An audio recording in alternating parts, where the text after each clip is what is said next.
एक अनमोल रिश्ता। एक दिन की बात है। एक छोटे से गांव में एक पुराना बरगद का पेड़ था। उसके नीचे हर दिन शाम को रामू काका बैठा करते थे। रामू काका की उम्र लगभग 70 साल थी और उसके जीवन के अनुभवों की कहानियाँ गांव में मशहूर थी। लोग उन्हें बहुत मानते थे और उनकी हर बात दिल से सुनते थे। एक दिन गांव में एक छोटा सा लड़का आया जिसे सभी सोनू के नाम से जानते थे। सोनू की उम्र केवल 10 साल थी और वह अपने माता पिता को खो चुका था। उसे गांव के एक परिवार ने अपनाया था, लेकिन उसके दिल में हमेशा एक खालीपन रहता था। सोनू अक्सर रामू काका के पास बैठा करते थे और उनसे कहानियाँ सुना करता था। रामू काका की कहानियाँ दिल को छू लेने वाली होती थी और सोनू को उनमें अपनी दुनिया मिलती थी। रामू काका ने भी छोटू में अपने बचपन की झलक देखी और उसे अपने बेटे की तरह प्यार करने लगे। एक दिन रामू काका ने सोनू से कहा, बेटा, क्या तुम जानते हो कि इस बरगद के पेड़ के नीचे एक खजाना छुपा हुआ है? सोनू की आंखें चमक उठी।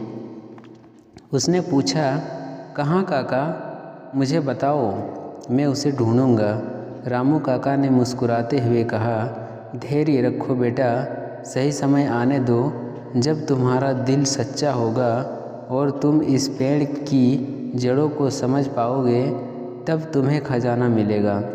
समय बीतता गया और सोनू रामू काका की बातें ध्यान से सुनता रहा। एक दिन गांव में एक बड़ा सा तूफान आया और सब कुछ तहस नहस कर दिया। पेड़ों की जड़ें उखड़ गई और गांव के लोग परेशान हो गए। इस तूफान में रामू काका का भी निधन हो गया। सोनू का दिल टूट गया, लेकिन उसने काका की बातें याद रखी थी। तूफान के बाद गांव वालों ने पेड़ की जड़ों को साफ करना शुरू कर दिया।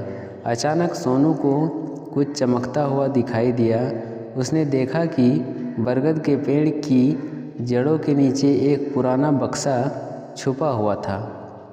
उसने उसे खोला और पाया कि उसमें पुराने सिक्के, गहने और एक पत्र था। पत्र में लिखा था, प्रिय सोनू, यह खजाने तुम्हारे लिए है। इसे संभाल कर रखना और इसे सही तरीके से उपयोग करना। याद रखना, असली खजाना दिल की सच्चाई और प्रेम में है। सोनू की आंखों में आंसू आ गए। उसने खजाना गांव के लोगों में बांट दिया और रामू काका की याद में एक छोटा सा स्कूल बनवाया। वह खुद भी शिक्षक बन गया और रामू काका की कहानियाँ बच्चों को सुनाने लगा।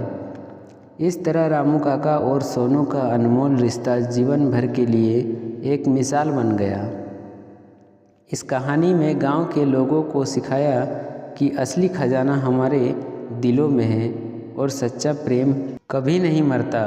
दोस्तों, इस कहानी को अच्छी लगी हो तो लाइक करना और इसी तरह कहानी सुनने के लिए इस चैनल को सब्सक्राइब करना।